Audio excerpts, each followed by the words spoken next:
รายการข่าวนครหลวงเวียงจันทน์รายการข่าวนครหลวงเวียงจันทน์สบายดีท่านผู้ฟังที่เคารพที่นี่สถานีวิทยุกระจายเสียงนครหลวงเวียงจันทน์รายการข่าวนครหลวงเวียงจันทน์ประจำวันอังคารวันที่12พฤษภาคม2026มีข่าวที่สำคัญต่างๆมานำเสนอต่อบรรดาท่านต่อไปเส้นทางฟังรายละเอียด3นายกรัฐมนตรีปรึกษาหารือการพัวพันร่วมมือ3ฝ่ายในวันที่8พฤษภาคมที่ผ่านมาที่เซบูประเทศฟิลิปปินส์ท่านสนไซศรีพันดอนนายกรัฐมนตรีแห่งสาธารณรัฐประชาธิปไตยประชาชนลาวได้เข้าร่วมรับประทานอาหารเช้าแบบเฮ็ดเวียกควมกับท่านเลมิงหือนายกรัฐมนตรีแห่งสาธารณรัฐสังคมนิยมเวียดนามและท่านสำเร็จฮุนมาเนตนายกรัฐมนตรีแห่งราชอาณาจักรกัมพูชีตามการเสื้อเสริญของฝ่ายเวียดนามในโอกาสเข้าร่วมกองประชุมสุดยอดอาเซียนครั้งที่48และบรรดากองประชุมเกี่ยวข้องในวันที่7-8พฤษภาคม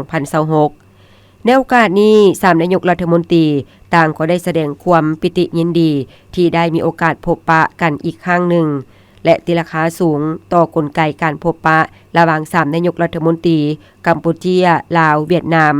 ในโอกาสเดินทางเข้าร่วมกองประชุมต่างๆอยู่ภาคพื้นและสากลซึ่งบ่เพียงแต่เป็นเวทีแลกเปลี่ยนปกติแต่ยังเป็นกลไกการร่วมมือยุทธศาสตร์อันสำคัญยิ่งในการเพิ่มทวีและอัดแน่นสายพัวพันมิตรภาพแบบเป็นหมุนเสื้อความสามัคคีพิเศษและการช่วยเหลือซึ่งกันและกันที่มีมาแต่ดนนานของสามชาติอินโดจีน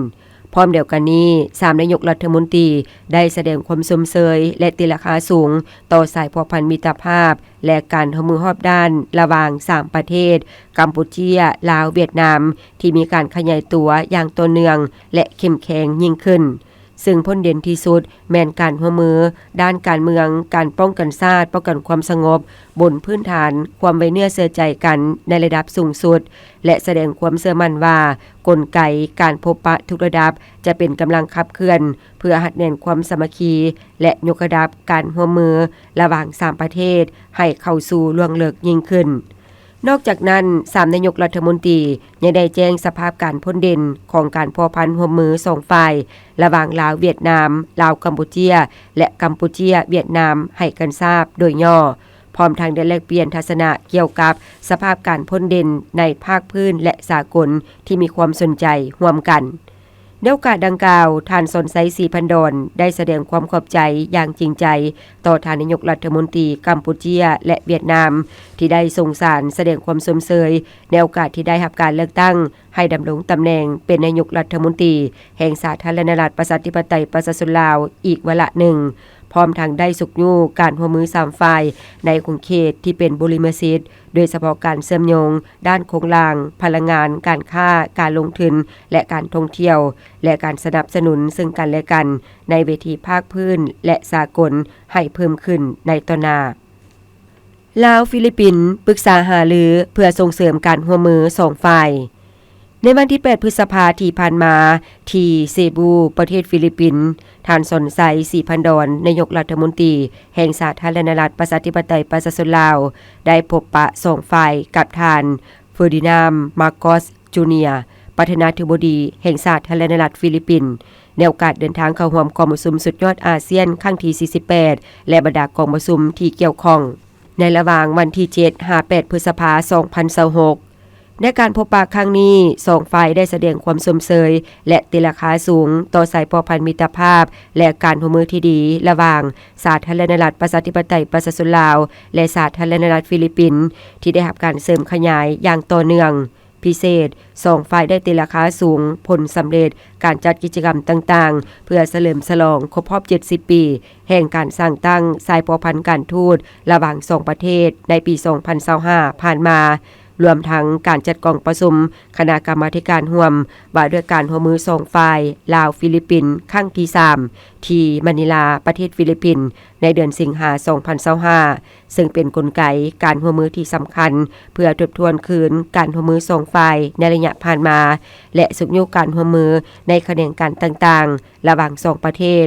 พร้อมเดียวกันนั้น2ฝ่ายยังได้ปรึกษาหารือและแลกเปลี่ยนคำคิดคำเห็นเพื่อสุขยุส่งเสริมการร่วมมือ2ฝ่ายในด้านต่างๆในต้นหน้าเช่น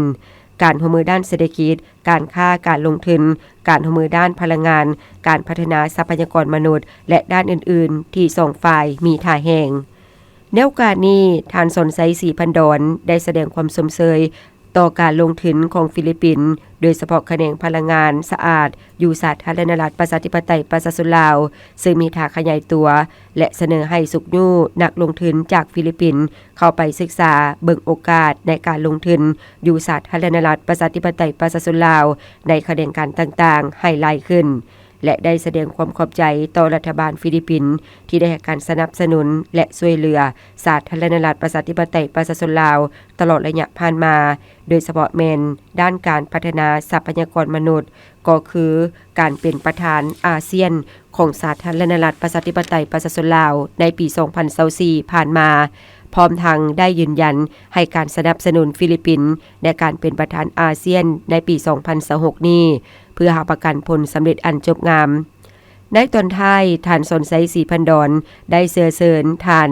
เฟอร์ดินานด์มาร์โกสจูเนียร์เดินทางมาเยี่ยมยามสาธารณรัฐประชาธิปไตยประชาชนลาวในเวลาที่มีความสะดวกเพื่อเสริมขยายและหัดแน่นการพบพันร่วมมือ2ฝ่ายให้แตกดอกออกผลยิ่งขึ้นซึ่งท่านเฟอร์ดินานด์มาร์โกสจูเนียร์ก็ได้แสดงความยินดีจะเดินทางมาเยี่ยมยามสาธารณรัฐประชาธิปไตยประชาชนลาวตามคำเชิญในเวลาที่สะดวก2ฝ่ายสรุปติราคาเวียการส่งเสริมและคุ้มครองการลงทุนคณะกรรมการส่งเสริมและคุ้มครองการลงทุนได้จัดกองประชุมสรุปติราคาการจัดตั้งปฏิบัติเบี้ยการส่งเสริมและคุ้มครองการลงทุนขึ้นในวันที่ 8 พฤษภาคมที่ผ่านมานี้ที่ห้องว่าการสำนักงานนายกรัฐมนตรีโดยการเป็นประธานของทานเฉลิมไซกรมศิษย์ห้องนายกรัฐมนตรีผู้ประจำการรัฐบาลประธานคณะกรรมการส่งเสริมและคุ้มครองการลงทุนขั้นศูนย์กลางโดยมีบรรดาท่านสมาชิกในคณะกรรมการส่งเสริมและคุ้มครองการลงทุนขั้นศูนย์กลางตามข้อตกลงฉบับเลขที่ 30/นย.ลงวันที่20 เมษายน 2026เข้าร่วมท่านนางพรวรรณอุทวงศ์รองรัฐมนตรีรองประธานคณะกรรมการส่งเสริมและคุ้มครองการลงทุนขั้นศูนย์กลางผู้ประจำการได้รายงานเกี่ยวกับสภาพการจัดตั้งปฏิบัติเบี้ยการของคณะกรรมการส่งเสริมและคุ้มครองการลงทุนขั้นศูนย์กลางในระยะ10 เดือนที่ผ่านมา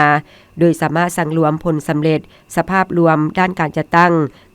เบี้ยการวิสาเฉพาะปัญหาข้อคงค้างสิ่งท้าทายและทิศทางแผนการในต่อหน้าพร้อมนั้นท่านวัฒนานรินทา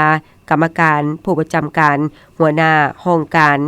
คณะกรรมการส่งเสริมและคุ้มครองการลงทุนขั้นศูนย์กลางได้เสนอเกี่ยวกับผลการค้นคว้าปรับปรุงบัญชีกิจการควบคุมและกิจการสัมปทานและกลไกการคุ้มครองและประสานงานระหว่างคณะกรรมการส่งเสริมและคุ้มครองการลงทุนขั้นศูนย์กลางและขั้นท้องถิ่นเพื่อขอการพิจารณาจากกองประชุมหลังจากนั้นก็มีการประกอบคำเห็นอย่างสร้างสรรค์จากบรรดาท่านผู้เข้าร่วมผ่านการปรึกษาหารือท่านเฉลิมไซกรมศิษย์ได้ให้เกียรติมีคำเห็นโอ้ลมและให้ทิศชี้นำโดยได้แสดงความย่องยอสมเสยต่อผลสำเร็จเบื้องต้นที่สามารถญาติมาได้พร้อมทั้งได้เน้นหนักปัญหาสำคัญที่ต้องได้เอาใจใส่ปรับปรุงในต่อหน้าเป็นต้นแม่นการสืบต่อปรับปรุงขั้นตอนพิจารณาอนุมัติการลงทุนอยู่ภายในคณะกรรมการคุ้มครองการลงทุนขั้นศูนย์กลางก็คือกลไกการค้นคว้าอยู่ภายในบรรดากระทรวงและองค์การปกครองท้องถิ่นให้มีความลงเรียนและว่องไวกว่าเก่าตามขอบกำหนดเวลาของกฎหมายส่งเสริมการลงทุนและกลไกรวมศูนย์หันเวียกการเป็นทันสมัยอย่างเป็นระบบครบสุดโดยเฉพาะการเชื่อมโยงฐานข้อมูลเวียกการลงทุนกับบรรดาแขนงการและท้องถิ่นเพิ่มทวีการคุ้มครองติดตามและกวดกาบรรดาโครงการที่ได้อนุมัติไปแล้วให้มีประสิทธิภาพกว่าเก่าในนั้นได้ยกบทบาทและความรับผิดชอบของท้องถิ่นในการสุกยุติดตามโครงการลงทุนต่างๆทั้งหมดนี้ก็เพื่อสร้างเงื่อนไขให้การลงทุนของเอกชนภายในและต่างประเทศซึ่งเป็นการประกอบส่วนสำคัญให้การจัดตั้งปฏิบัติแผนพัฒนาเศรษฐกิจสังคมแห่งชาติตามทิศ การสร้างเศรษฐกิจเอกราชเป็นเจ้าตนเองท่านคำพันธ์เผยยวงศ์เยี่ยมยามเขตเศรษฐกิจพิเศษกวมรวมไสเศรษฐาเนื่องในโอกาสเฉลิมฉลองวันกรรมกรสากลครบรอบ140 ปี1พฤษภาคม1886หา1พฤษภาคม2026ท่านคำพันธ์เผยยวงศ์กรรมการกรมการเมืองส่วนกลางภาคหัวหน้าคณะโฆษณาภพส่วนกลางภาคได้เคลื่อนไหวเยี่ยมยามโรงงานและการผลิตเพื่อพบปะโอ้ลมสมาชิกกรรมบาลกรรมกรและชาวโภคงานในวันที่8พฤษภาคมที่ผ่านมาอยู่เขตเศรษฐกิจพิเศษกวมรวมไสเศรษฐานครหลวงเวียงจันทน์ด้วยการกระหวมของทานคำพลอยวรรณสารกรรมการศูนย์กลางภาคประธานคณะบริหารงานศูนย์กลางสหพันธ์กรรมบาลลาวพร้อมด้วยภาคส่วนที่เกี่ยวข้องเข้าร่วมการเคลื่อนไหวครั้งนี้เพื่อเป็นการเยี่ยมยามถามข่าวเก็บข้อมูลและติดตามสภาพการเป็นอยู่ของสมาชิกกรรมบาลกรรมกรและชาวโภคงานอยู่หัวหน่วยการผลิตในคงเขตการผลิตเพื่อเป็นการสุกยู่ผู้ประกอบการและโภคงานในหัวหน่วยแรงงานที่ได้รับผลกระทบจากความยุ่งยากทางด้านเศรษฐกิจค่าของชีพสูงและปัญหาอื่นๆท่านนางสมมณีจันทร์ไสสมัยประธานกรรมบาลภาคฐานห้องหัวหน้าห้องการคณะกรรมการส่งเสริมและคุ้มครองการลงทุนนครหลวงเวียงจันทน์ได้รายงานให้รู้ว่าเบี้ยการปกป้องสิทธิและผลประโยชน์ของชาวโภคงานผ่านมาได้สมทบกับผู้พัฒนาโดยเฉพาะการปกป้องสิทธิผลประโยชน์ต่อแรงงานลาวและแรงงานต่างประเทศโดยให้ปฏิบัติตามระเบียบกฎหมายของสาธารณรัฐประชาธิปไตยประชาชนลาวและสุกยู่ให้บรรดาบริษัทต้องมีสัญญาแรงงานระเบียบคุ้มครองแรงงานเฉพาะต้องมีประกันสังคมและแรงงานต้องได้กวดสุขภาพประจำปีนอกนี้ยังได้เผยแพร่นโยบายทางด้านสวัสดิการสังคมสุขอยู่แรงงานให้มีส่วนร่วมในกิจกรรมต่างๆภายในเขตเสนอนโยบายที่พักอาศัยอาหารให้พนักงานที่เฮ็ดเวียกภายในเขตและเวียกการคุ้มครองแรงงานทุกๆ6เดือนต้นปีและ6เดือนท้ายปีได้มีแจ้งการหาผู้พัฒนาและผู้ประกอบการลงเก็บกำข้อมูลสถิติแรงงานทั้งภายในและต่างประเทศเพื่อเป็นข้อมูลในการสุกยู่ติดตามกฎกาและสรุปรายงานต่อขั้นถึงสำหรับนโยบายค่าจ้างและสวัสดิการแรงงานอยู่ภายในเขตทางผู้พัฒนาได้ถือเป็นปัญหาหลักและสำคัญเพื่อหาประกันชีวิตการเป็นอยู่ของพนักงานและกรรมกรทางเขตได้มีสวัสดิการดังนี้การกำหนดค่าจ้างงานของบรรดาบริษัทวิสาหกิจภายในเขตแม้นได้ปฏิบัติตามแจ้งการว่าด้วยค่าจ้างแรงงานขั้นต่ำที่รัฐบาลได้กำหนดไว้เป็นแต่ละระยะเพื่อเป็นพื้นฐานในการกำหนดเงินเดือนของผู้ออกงานด้านรายรับตัวจริงเฉลี่ยขั้นต่ำต่อคนต่อเดือน50 ล้านกีบแรงงานระดับขั้นกลางและขั้นสูงประมาณ50 ล้านกีบต่อเดือนเงินเดือนแต่ละขั้นแม่นขึ้นกับความสามารถตำแหน่งงานและฝีมือแรงงานของแต่ละบุคคลและสร้างสิ่งอำนวยความสะดวกภายในเขตอย่างมีระบบสวัสดิการหับหองเซ็นศูนย์บริการด้านสุขภาพหอพักพนักงานโรงอาหารสำหรับพนักงานของแต่ละบริษัทมีตลาดชุมชนมีระบบป้องกันอัคคีภัยระบบป้องกันความปลอดภัยต่อชีวิตทรัพย์สินที่ครบถ้วนมีเจ้าหน้าที่และหน่วยงานป้องกันประจำภายในเขตตลอด24 ชั่วโมงโอกาสนี้ท่านคำพันธ์เผยยวงศ์ยังได้เน้นหนักให้สืบต่อสร้างสมาชิกกรรมบาลให้เพิ่มขึ้นโดยเฉพาะบรรดาบริษัทที่อยู่ภายในเขตที่ยังบ่ทันเข้าเป็นสมาชิกกรรมบาลสืบต่อสร้างกระบวนการร่วมกับภาคส่วนที่เกี่ยวข้องและบรรดาบริษัทภายในเขตสืบต่อลงเก็บกรรมและลงเผยแพร่ข้อมูลเกี่ยวกับสิทธิผลประโยชน์ของผู้ออกงานเพื่อเห็นถึงความสำคัญของการเข้าเป็นสมาชิกกรรมบาลสืบต่อประสานกับบริษัทเพื่อลงกฎกาความปลอดภัยในสถานที่ออกงานและการกวดสุขภาพประจำปีของแรงงานร่วมกับโรงหมอที่ได้เซ็นสัญญาร่วมกันสืบต่อส่งเสริมให้หัวหน่วยวิสาหกิจที่มาลงทุนอยู่ภายในเขตเศรษฐกิจพิเศษนครหลวงเวียงจันทน์ขยายเป็นหน่วยกรรมบาลภาควิสาหกิจให้ได้หลายขึ้นและนึกวันไซสนะมหาสงครามปกป้องมาตุภูมิรัสเซียครบรอบ81 ปีวันที่9 พฤษภาคม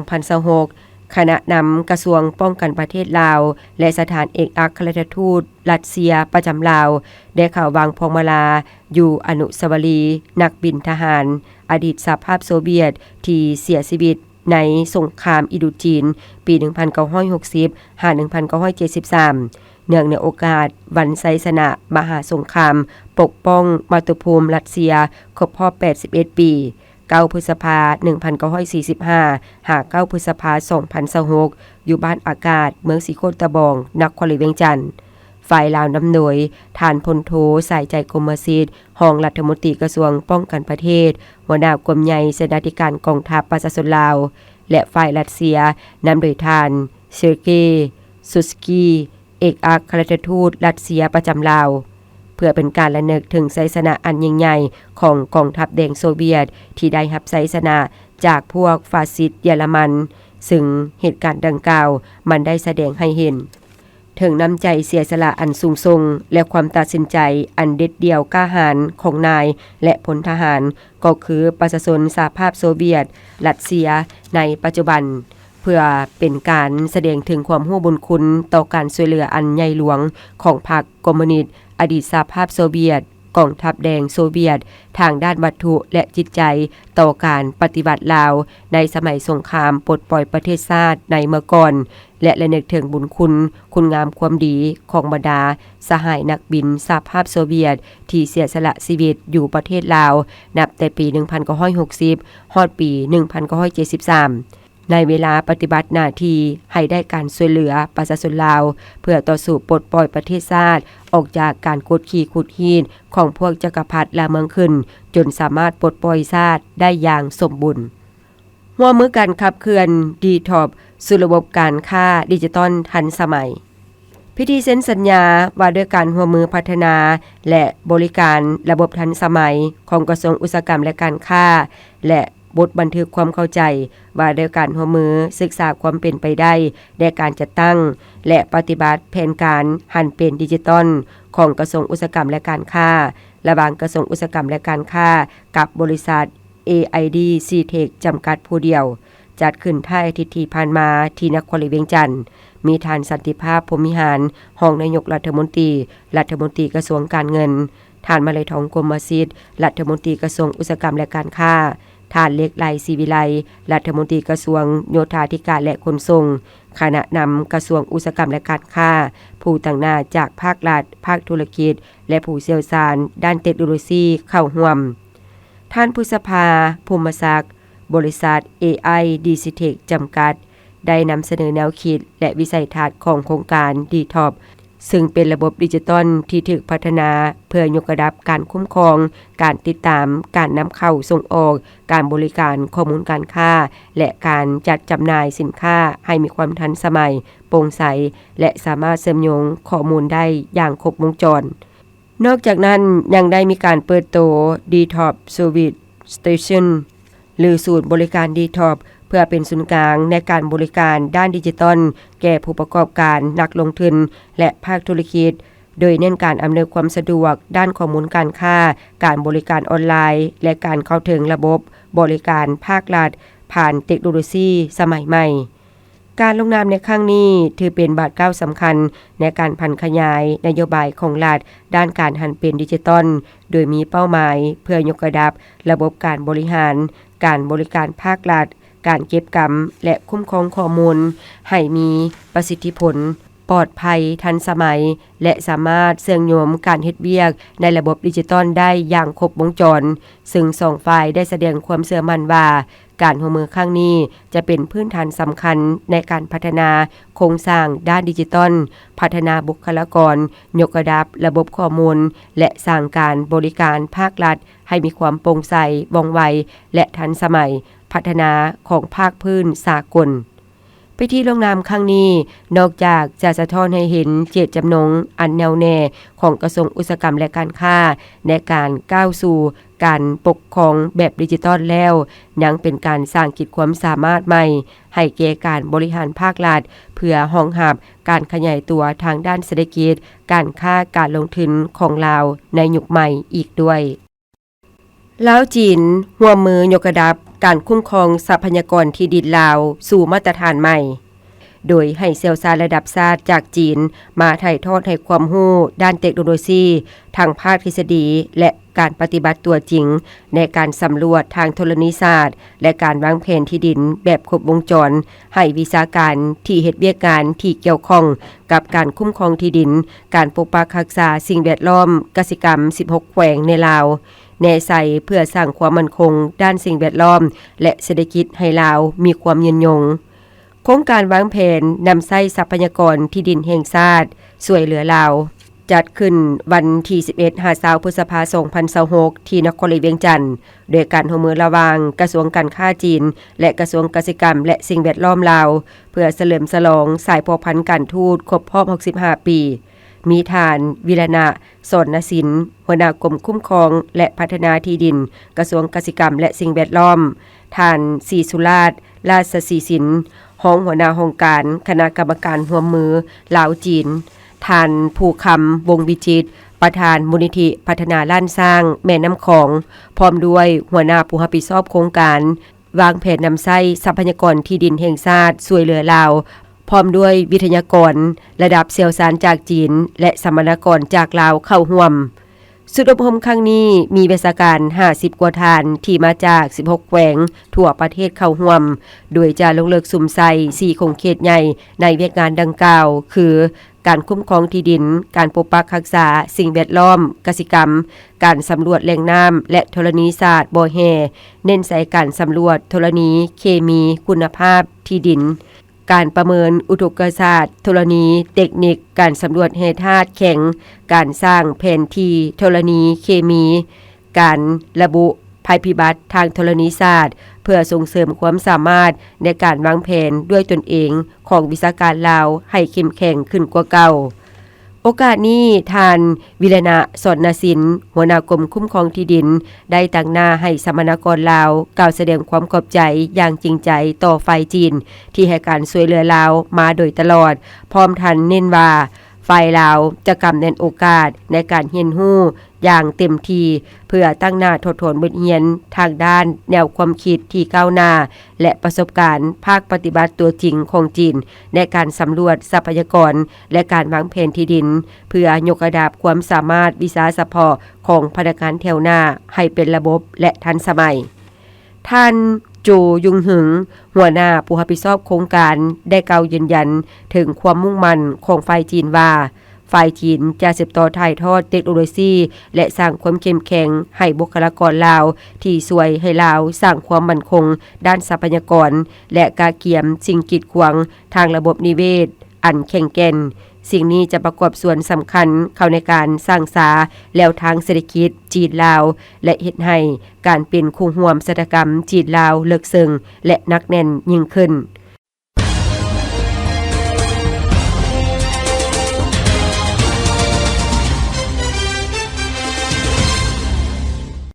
ต่อไปเชิญท่านรับฟังข่าวต่างประเทศเวียดนามเข้าร่วมเวทีปราศัยพร้อมกันเปิดประตูตลาดแอฟริกาเมื่อบ่ดนมานี้ในเวทีปราศัยการลงทุนและการค้าแอฟริกาครั้งที่12ได้จัดขึ้นในวันที่9พฤษภาคมที่ผ่านมา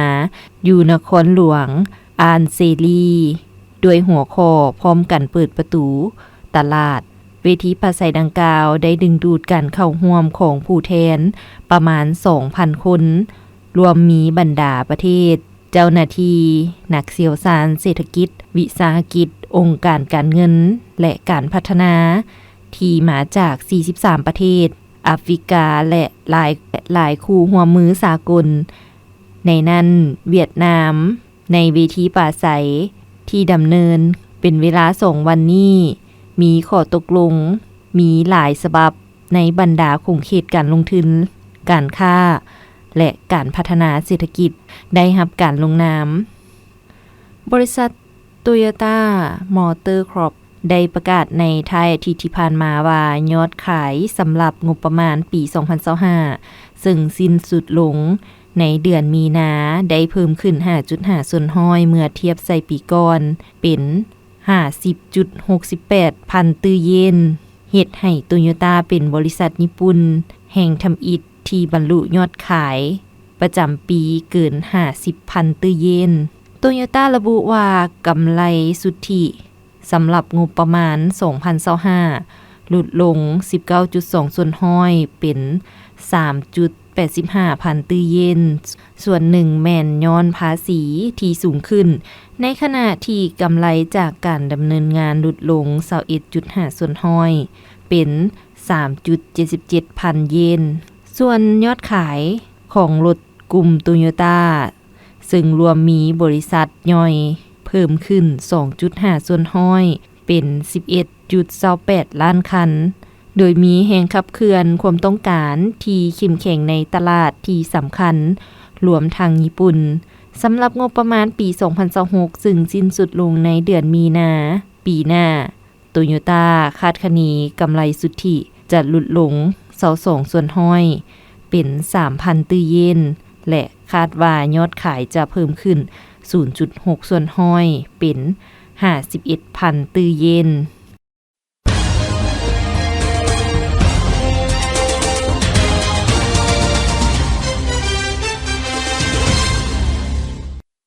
ข่าวพยากรณ์อากาศประจำวันที่ 12 พฤษภาคม 2026 ความกดดันอากาศต่ำของอากาศร้อนยังปกคลุมอยู่ทั่วทุกภาคของประเทศลาวด้วยกำลังอ่อนสมทบกับกระแสลมตะวันตกเฉียงใต้พัดปกคลุมภาคเหนือและกระแสลมตะวันออกพัดปกคลุมภาคกลางและภาคใต้ซึ่งจะเฮ็ดให้อากาศร้อนอยู่ทั่วไปและจะมีฝนตกฟ้าร้องฟ้าเหลื่อมในระดับค่อยหาปานกลางและจะมีฝนตกหนักอยู่บางท้องถิ่นพอมีลมพัดแรงเป็นบางโอกาสอยู่ในแต่ละภาคดังนั้นจึงแจ้งเตือนถึงประชาชนบรรดาเผ่าองค์การปกครองท้องถิ่นองค์การจัดตั้งทุกภาคส่วนจงมีสติระมัดระวังต่อกับสภาพฝนตกฟ้าร้องฟ้าเหลื่อมฟ้าผ่าหมักเห็บตกลมพัดแรงอยู่บางท้องถิ่นขอให้ติดตามข่าวพยากรณ์อากาศจากกรมอุตุนิยมและอุทกศาสตร์อย่างต่อเนื่องสภาพอากาศภาคเหนือด้านตะวันออกแขวงพงสาลีอุณหภูมิเฉลี่ยระหว่าง 16-24 องศามีฝนตกฟ้าร้องฟ้าเหลื่อมเนื้อที่ปกคลุมของฝนกว่าเอา50ส่วนห้อยแขวงหัวพันอุณหภูมิเฉลี่ยระหว่าง 22-26 องศามีฝนตกเป็นบางบอนเนื้อที่ปกคลุมของฝนกว่าเอา 15-25 ส่วนห้อยแขวงเสียงขวางอุณหภูมิเฉลี่ยระหว่าง 20-25 ส่วนห้อยมีฝนตกเป็นบางบอนเนื้อที่ปกคลุมของฝนกว่าเอา20ส่วนห้อยแขวงอุดมไซอุณหภูมิเฉลี่ยระหว่าง 21-28 องศามีฝนตกในระดับคอยเนื้อที่ปกคลุมของฝนกว่าเอา25ส่วนห้อยแขวงบ่อแก้วอุณหภูมิเฉลี่ยระหว่าง 22-29 องศามีฝนตกในระดับคอยเนื้อที่ปกคลุมของฝนกว่าเอา25ส่วนห้อยแข่งหลวงน้ำทาอุณหภูมิเฉลี่ยระหว่าง20-27 องศามีฝนตกในระดับคอยและมีเนื้อที่ปกคลุมของฝนกว่าเอา25ส่วนห้อยแขวงหลวงพระบางอุณหภูมิเฉลี่ยระหว่าง25-32 องศามีฝนตกในระดับคอยเนื้อที่ปกคลุมของฝนกว่าเอา25ส่วนห้อยแขวงไชยบุรีอุณหภูมิเฉลี่ยระหว่าง24-31 องศามีฝนตกเป็นบางบอนเนื้อที่ปกคลุมของฝนกว่าเอา20ส่วนห้อยนครหลวงเวียงจันทน์อุณหภูมิเฉลี่ยระหว่าง26-34 องศามีฝนตกเป็นบางบอนมีฟ้าร้องฟ้าเหลื่อมและมีเนื้อที่ปกคลุมของฝนกว่าเอา10-20ส่วนห้อยแขวงไชสมบูรณ์อุณหภูมิเฉลี่ยระหว่าง19-30 องศามีฝนตกเป็นบางบอนเนื้อที่ปกคลุมของฝนกว่าเอา15ส่วนห้อยแขวงเวียงจันทน์อุณหภูมิเฉลี่ยระหว่าง25-32 องศาเนื้อที่ปกคลุมของฝนกว่าเอา15ส่วนห้อยแขวงบริคำไซอุณหภูมิเฉลี่ยระหว่าง24-34 องศามีฝนตกเป็นบางส่วนแขวงคำมวลอุณหภูมิเฉลี่ยระหว่าง24-35 องศาแขวงสวรรณเขตอุณหภูมิเฉลี่ยระหว่าง27-34 องศามีฝนตกเป็นบางบอนเนื้อที่ปกคลุมของฝนกว่าเอา15ส่วนห้อยแขวงจำปาสักอุณหภูมิเฉลี่ยระหว่าง 17-36 องศามีฝนตกเป็นบางบอนเนื้อที่ปกคลุมของฝนกว่าเอา 15-30 ส่วนห้อยแขวงเซกองอุณหภูมิเฉลี่ยระหว่าง 20-35 องศา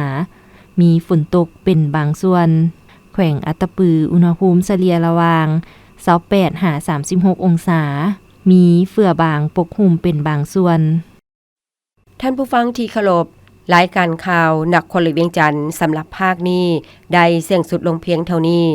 เพชรสมรดงวิไลพร้อมด้วยอุเลวันแสงพระจันทร์อ่านสบายดี